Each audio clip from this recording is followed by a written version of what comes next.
في مستهل الدرس الثالث من سلسلة الدروس الحسنية الرمضانية التي يلقيها عدد من العلماء الأفاضل في حضرة أمير المؤمنين صاحب الجلالة الملك محمد السادس نصره الله. الدرس الحسني الثالث يلقيه في رحاب القصر الملكي بالدار البيضاء الأستاذ مصطفى البحياوي، أستاذ كرسي التفسير بالكراسي العلمية، ويتناول بالدرس والتحليل موضوع عرض الأمانة بين ميثاق الفطرة وكمال الشرعة. بسم الله الرحمن الرحيم، وصلى الله على سيدنا محمد النبي مصطفى الكريم وعلى آله وأصحابه أجمعين. إن الحمد لله تعالى نحمده ونستعينه ونستغفره ونعوذ بالله من شرور أنفسنا وسيئات أعمالنا. من يهده الله فلا مضل له ومن يضلل فلا هادي له، ونشهد أن لا إله إلا الله وحده لا شريك له، ونشهد أن سيدنا محمدا عبده ورسوله. أما بعد، فإن أصدق الحديث كتاب الله تعالى، وأحسن الهدي هدي سيدنا محمد صلى الله عليه وسلم، وشر الأمور محدثاتها، وكل محدثة بدعة، وكل بدعة ضلالة، وكل ضلالة في النار. ألا وإن من سن في الإسلام سنة حسنة فعمل بها بعده كتب له مثل أجر من عمل بها ولا ينقص من أجورهم شيء. موضوع درس هذا اليوم المبارك السعيد عرض الأمانة بين ميثاق الفطرة وكمال الشرعة، انطلاقا من قوله تعالى: إنا عرضنا الأمانة على السماوات والأرض والجبال فأبين أن يحملنها وأشفقن منها وحملها الإنسان إنه كان ظلوما جهولا، ليعذب الله المنافقين والمنافقات والمشركين والمشركات ويتوب الله على المؤمنين والمؤمنات وكان الله غفورا رحيما. الآيتان.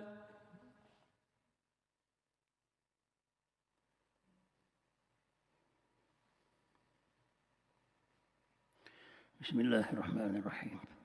الحمد لله الذي خلق السماوات والأرض بالحق وأرسل رسله بالدين الصدق، وجعل مسك ختامهم سيدنا محمدا بدر التمام، المرسل بشريعة الختام ومنهج القوام، المبعوث بالبشرى والميسر لليسرى. اللهم صل عليه في الأولى والأخرى وسلم تسليما كثيرا. وبعد، السلام على المقام المبجل المؤيد بالمدد الأجل، وأبقى الله سيدنا المنصور به للمكرمات، ودرأ عنه العوادي والأعادي وكدر الملمات، وألبسه حلل العافية والألطاف الخفية بنفع هذه المجالس السنية التي تجمع إلى عبق التأسيس أنفاس التقديس، في إشارة سنية إلى ما يراد بكم ولكم من العناية الربانية التي نبهت عليه الحكمة القائلة: إذا أردت أن تعرف مقامك فانظر أين أقامك. هذا وعن إذنكم الشريف يتناول العبد الضعيف موضوع حديثه المقتضب من خطوف رياض الذكر الحكيم، مما يعرض الناظر والحاضر للهبات الموعودة في اجتماع الذاكرين ومدارستهم. مولاي أمير المؤمنين، غير خاف على شريف علمكم أن هذه الدروس الرمضانية عندما بدأت في مجلس جدكم سيدي محمد بن يوسف طيب الله ثراه كانت تسمى الدروس الحديثية، عنوانا لعناية أسرتكم الشريفة بالحديث الشريف، وهي العناية الموصولة من جنابكم المنيف، ولكنها في الواقع ظلت مجالا يطرح فيه على بساط الدرس، وإلى يومنا هذا شرح الأصلين القرآن الكريم والحديث النبوي وما له صلة بهما من المباحث التي تهتم أو تهم الدين فيما يستوجب التبليغ والإرشاد. وقصدنا في هذا الدرس مولاي تخصيص الكلام لشرح آية فذة من القرآن الكريم، هي آية الأمانة، نجلي منها متضمنها من أسرار البيان وتكريم الله للإنسان والتنبيه على جليل مقامه بين الأكوان، وما يستوجبه تحمل الأمانة بين المسؤولية والحرية من الاقتران. بسم الله الرحمن الرحيم. ومن يطع الله ورسوله فقد فاز فوزا عظيما. إنا عرضنا الأمانة على السماوات والأرض والجبال فأبين أن يحملنها وأشفقن منها وحملها الإنسان إنه كان ظلوما جهولا. صدق الله العظيم. إنها مولاي آية الأمانة كما أسماها أهل القرآن، يقصدون آية عرض حملها على الأكوان وضمنها الإنسان لغاية إقامة الميزان، فكان من شأنها وشأنه معها ما حدثتنا به آيتها في إيجاز وإعجاز، حيث عظمت أمر العرض بالإسناد للمتكلم المعظم جل جلاله وجلت المعروض عليه بما يؤذن بجلاله، وصرحت بحمل الإنسان لما عرض أمام الإباء المشفق لتلكم العوالم من حملها، كما ألمحت بدلالة الضد إلى مناص الائتمان والاختيان على سواء، لتتولى آية التعقيب مطالع الثلاثة: ليعذب الله ويتوب الله وكان الله، لتتولى الكشف عن مصير الإنسان المتحمل للأمانة والمتنصل منها والمعرض عنها والمتعرض لها، وذلك برسم الجزاء الوفاق، وليفتح على الإثر باب المتاب للسباق، الباب الذي لا يغلق حتى ترفع الأمانة كليا. ونصادف في الختم رسالة توسيم موقعة بسم الله الغفور الرحيم في إشارة بينة إلى الغاية من تحميل الإنسان الأمانة والممثلة في تأهيله لمقام التكمل والتكميل. والمدخل المتعين إلى ذلك منازلة وصفيه ظلمه وجهله، والاستمداد من بركة الاسمين الكريمين لربه الغفور الرحيم سترا وجبرا لتدارك القصور والتقصير العارضين في سير المؤتمن في عالم استخلافه. هذا ومن أفق الإجمال إلى بساط التفصيل في كتاب أحكمت آياته ثم فصلت، نعم منه إلى منهج تدبر مقارب بنظرنا لآي كتاب وصف بالمتشابه والمثنوية، والتشابه في وصفه هنا قمة تناسب في نظم كلمه وفواصله وفصوله، والمثنوية ذلكم الطي الدال وضم المتقابلات العوال جمعا بين الحكمة والحكم، وعرض الأضداد لمزيد استجلاء، وعليه فلا مندوحة لناظر متدبر من أن يعدد مداخله إلى آي الكتاب، فلكل آية حد ومقطع ومطلع، خصوصا فيما يرجع لنسب النص ثلاثة: فرقانا وكتابا وذكرا. إذن فآيتنا كنظائرها من مقاطع التمام، لها وضع بيان في الفرقان، وموضع نظم في نسق الديوان، وموضوع باعتبار متناولها ضمن مقاصد القرآن. وسنتناول الجوانب الآنفة من آيتنا ثلاثتها موضوعا ووضعا وموضعا، تناول نراوح فيه وندرج نظرا لتداخلها، فنقول إن آية الأمانة مولاي من حيث موضوعها تعرف بأنباء غيب موغل في القدم متصل بتاريخ الدين ووحدته، منوهة من خلال ذلك بعرض الأمانة هكذا التي للعهد، أي أنها أمانة معهود بها لمعهود بقصد تكميله، عرضها على العوالم الماثلة وضمنها العوالم العاقلة، للفت النظر إلى وصفين متأصلين في آدمي من تم العرض عليه، وصفين شكلا عائقا في طريق تحمله وائتمانه: ظلمه اللصيق وجهله العميق إنه كان ظلوما جهولا، أو قل فجوره المزدوج ممثلا باقتحامه بجهالة فيما حقه أن يتأنى فيه، وتعديه فيما شأنه أن يتوقف عنده وفيه، فجور صد المعظم عن الائتمان الأعظم، ولولا فضل الله عليكم ورحمته ما زكى منكم من أحد أبدا. وننظر آيتنا لمزيد فسر من مثنوية موضوعها بحثا عن نظائرها في الكتاب الحكيم، ننظرها على امتداد فصول الكتاب، فإذا نحن بصدد 3 آيات بضميمتها هي كالتالي على ترتيب نزولها: آية الأعراف: وإذا أخذ ربك من بني آدم من ظهورهم ذرياتهم وأشهدهم على أنفسهم ألست بربكم قالوا بلى شهدنا. وآية الاستخلاف: وإذ قال ربك للملائكة إني جاعل في الأرض خليفة.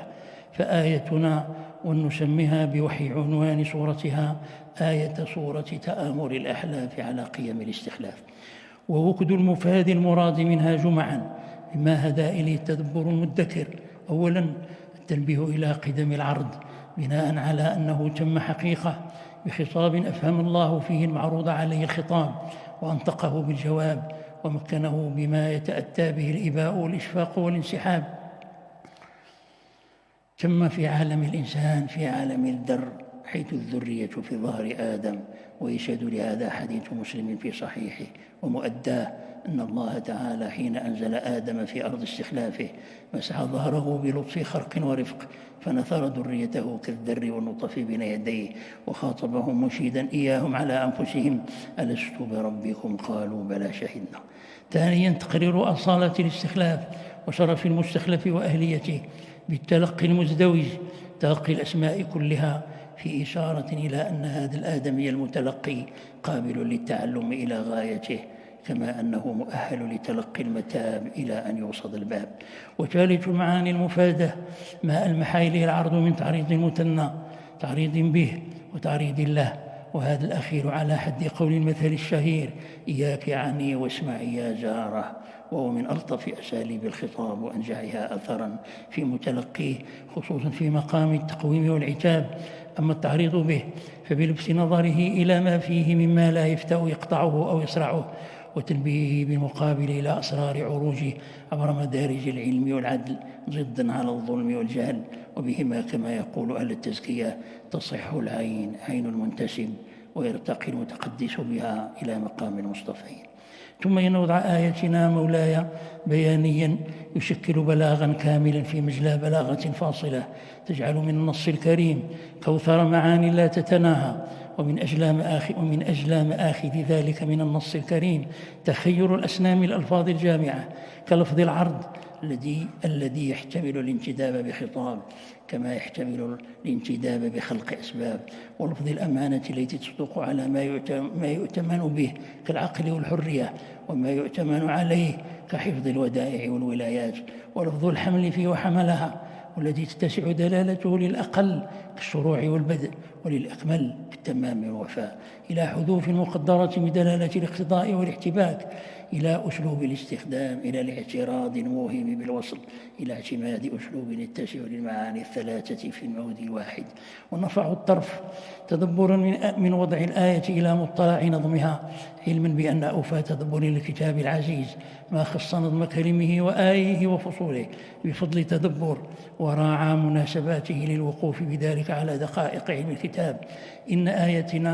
إن آيتنا الشيجي مصحفيا توجد ضمن سورة الأحزاب 33 في ترتيب التلاوة بين سورة السجدة والحامدتين سبأ وفاطر، وهي سورة ندائية مدنية، وموقعها هذا ببادئ الرأي بين عنوان السجود والحمد يشير إلى كمال الانقياد عن كمال الاعتقاد، وهما مناط حمل الأمانة الموفق. أما نظم آيتنا في النزول ثامنة صور الكتاب بين سورتي النور وسورة سيدنا محمد صلى الله عليه وسلم وعلى آله، فيعطي ابتداء من وحي الموقع أن الأمانة واقعة بين نورين: نور الله المؤمن الذي ائتمن هذا الإنسان وأعانه، ائتمن وأعان وفتن وكلف ولطف وامتحن، وبين نور النبوءة المحمدية الهادية بأنموذج محامدها المخلصة من ظلمات الارتكاس وهما وظلما وإثما. فقد كان صلى الله عليه وسلم فعلا مؤتمنا بالحق عليه ومرشدا بالهدى إليه، والوراثة من بعده بشرطها موصولة بالمدد الأسنى وبسر الأسماء الحسنى. هذا ونقرأ في مستهل صورة آيتنا هذا النداء الائتماني العلي: يا أيها النبي اتق الله، وهو نداء ينوه بنبوءته صلى الله عليه وسلم وسرها، وهي أمانته التي حملها ومثلها، بما أنه أجل أمناء الوحي الإلهي والمشاد بأمانتهم بشهادة الله: وكفى بالله شهيدا وإنك لعلى خلق عظيم وإنك لتهدي إلى صراط مستقيم. ومن لطيف نظمها أنها تسلسلت بنداءات علية نيفت على العشر كلها منوه ومنبه إلى ما يقتضيه الإيمان وجذر الائتمان، ففيها نداء النبي بالنبوءة، ونداء نسائه بشريف الإضافة إليه: يا نساء النبي، ونداء أتباعه باسم الإيمان: الذي يجمعهم به ويقتضيهم الوفاء بأماناتهم، لتتصل سلسلة النداءات بخاتمتها الجامعة المذيلة: يا أيها الذين آمنوا اتقوا الله وقولوا قولا سديدا يصلح لكم أعمالكم ويغفر لكم ذنوبكم. إنه نداء باسم الإيمان إلى أمور تمثل ملاك الائتمان وأسه الذي لا بد منه لأي إنسان مؤتمن، فالضمير الذي حي بتقوى الله ومراقبته، ومعه سداد التعبير لسانا ينطق بالصدق حين يحدث ويخبر، وبالعدل حين يقضي ويحكم، وبالرفق حين يعمل ويعالج. لأن استقامة الجنان إذا انضافت إلى استقامة اللسان فقد استوت سفينة الأمانة على جود نجاتها. ولذا رتب القرآن الكريم على هاتين الصفتين كمال ثمرتهما صلاحا للعمل وتجاوزا عن الخلل، لتوصل جملة الوعد بجملة الشرط: ومن يطع الله ورسوله فقد فاز فوزا عظيما، مصرحة بعظيم حظ هذا الأمين المستقيم الذي أصلح من قلبه وقوم من لسانه، فسددت خطاه بالتوفيق وعدا وبالتجاوز عن الخلل رفدا، ليفتح له باب الاقترام: بسم الله الوهاب التواب ويتوب الله على المؤمنين والمؤمنات. ومن درر بحر سورة آياتنا لما له صلة بموضوعها ذلكم التنويه اللافت المعرف بمقام سيدنا رسول الله عليه أزكى صلوات الله، وبمتبوأ الوارثين نقرأ فيه: إن الله وملائكته يصلون على النبي. نصادف آية الصلاة العطرة هذه في أعطاف آيات تعرضت لما ناب النبي صلى الله عليه وسلم من صنوف الإيذاء والاعتداء من الأحلاف المتآمرة، فناسب أن تزف إليه البشرى بصلاة الله الكبرى تطمينا له صلى الله عليه وسلم بأنه مصلى عليه من ربه في الملأ الأعلين ومسلم عليه من قبله في المصطفين. قل الحمد لله وسلام على عباده الذين اصطفى. وبصحبتها آية الإشادة بمقام الاقتداء والقيادة: لقد كان لكم في رسول الله أسوة حسنة، مضمومة إليها آية الولاية والولاية: النبي أولى بالمؤمنين من أنفسهم. وتحت هذا الأفق العلي الوضيء نجد ذكر لصلاة الله العامة على أهل الذكر والاستقامة بصلتهم بنبيه، والتنويه بمقام صدقهم في صحبته: يا أيها الذين آمنوا اذكروا الله ذكرا كثيرا وسبحوه بكرة وأصيلا هو الذي يصلي عليكم وملائكته ليخرجكم من الظلمات إلى النور وكان بالمؤمنين رحيما. ومن آية التنويه إلى الآية المجلية لقيم الائتمان إلى جواهر عقده العشرة مرتبة على ما عليه بناؤها وسط السلسلة، موصولة بالثمرات والمتممات، ومذكرة بأسرار الاستمرار والترقي بإصرار، ومردها إلى 3 أقطاب: إسلام وإيمان وشعبهم الإحسانية، تعلقت بلسان أو جنان أو أركان.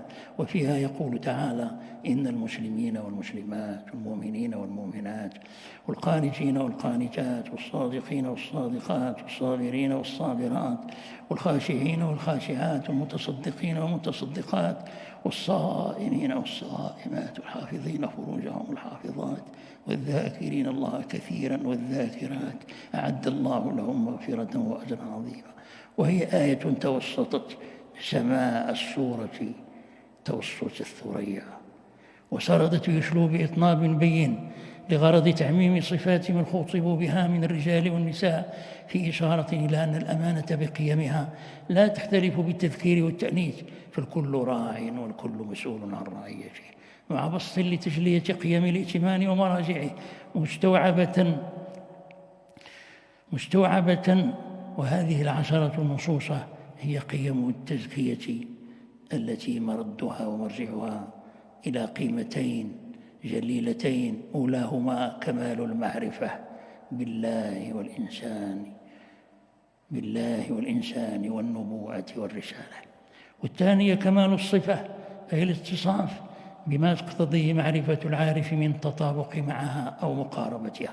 فالمسلم ذلكم المنقاد بظاهره لكلمة الشهادة التي أقر بها، والمؤمن المصدق بمعانيها بقلبه تصديقا لا ريب فيه، والقانت مديم الطاعة، والصادق المخلص فيها بترك الرياء خفيه وجليه، والصابر ذلكم المتحمل لمشاق العبادة والاستقامة، والخاشع المتضع لربه برؤية قصوره وتقصيره في أعماله وعباداته، إلى قيم الصون الثلاثة أصول العفة تعلقت بيد أو جوف، والمنبه عليها بقوله تعالى: والمصدقين والمصدقات والصائمين والصائمات والحافظين فروجهم والحافظات. وهؤلاء الثلاثة هم أولئك الذين تخلصوا من إكراهات المنفصل وعنة المتصل، وبحصول التزكية بهذه القيم ارتقي من قامت به إلى سماء الذاكرين الله كثيرا والذاكرات. ولذلك ذكرت هذه الخصلة أخيرا ترقيا إليها، إذ هي كناية عن المحبة البالغة، فمن أحب شيء أكثر من ذكره، ومن ثم عوملوا من محبوبهم جل جلاله بما هو مذهب المحبة سترا عليهم وجبرا لهم.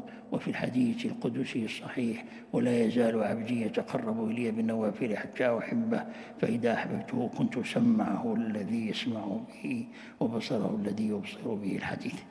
إذن فمن المناسب نظما أن تختم صورة حفلت بتلكم المضامين ببلاغ موجه للمؤمن المؤتمن لإشعاره بأنه متميز غاية بحرية إرادته وعقله، فليس هو من جنس مخلوقات تحكمها غرائز الانفكاك منها، ولا هو من قبيل ملائكة معلوم مقامها على حد قوله تعالى على لسانهم: وما منا إلا له مقام معلوم. وإنما هو من جنس من هم من نطفة أمشاج للابتلاء، ونفس مسواة على مقاس فألهمها فجورها وتقواها.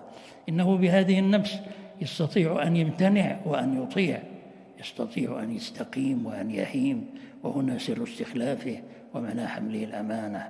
إنه حين يدرك سر الحق فيه من خلال ما أودعه لديه ودعاه إليه فينفتح على المعرفة المنمية للإدراك، ويقبل بمسألة التدارك. حينها يدركه اللطف الحفي من ربه الذي ولاه وتولاه حين علم ضعفه، فبسط إليه اليدين ونبهه بالملاحظتين لكي يرتقي إلى مقام المصطفين: ملاحظة التقصير منه وملاحظة المنة من ربه. أبوء لك بنعمتك علي وأبوء بذنبي فاغفر لي فإنه لا يغفر الذنوب إلا أنت. نعم، إن خشم آية العرض بما يذكر بمهمة الإنسان وظيفته في الوجود باعتباره الحر المسؤول، وأنه وضع واقع بين عالمين يتجاذبانه بالعرض والطول. العرض نسبة الأرضية والطول النسبة السماوية.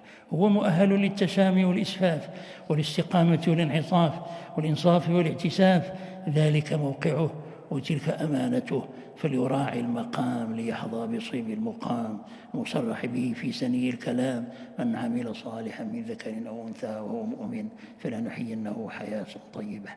وعلى مشارف الطي مولاي نذكر بالرسالة المستصحبة من تدبر آية الأمانة المستوعبة، فنقول: رسالة الآية تقرر أولا أن الأمانة أودعت في جذر قلوب الناس حيث جذر الإيمان، فهي بذلك نزوع فطري لدى الإنسان، وبمقتضاها كان متدينا أصالة. إنه ينزع إلى التوحيد بدل التعديد، وينزع إلى الحق عوض الباطل، وإلى القصد ضدا على التطرف والشذوذ، وإلى النظام رفضا للفوضى والعبث، مصداقا لقوله تعالى في الحديث القدسي: إني خلقت عبادي حنفاء.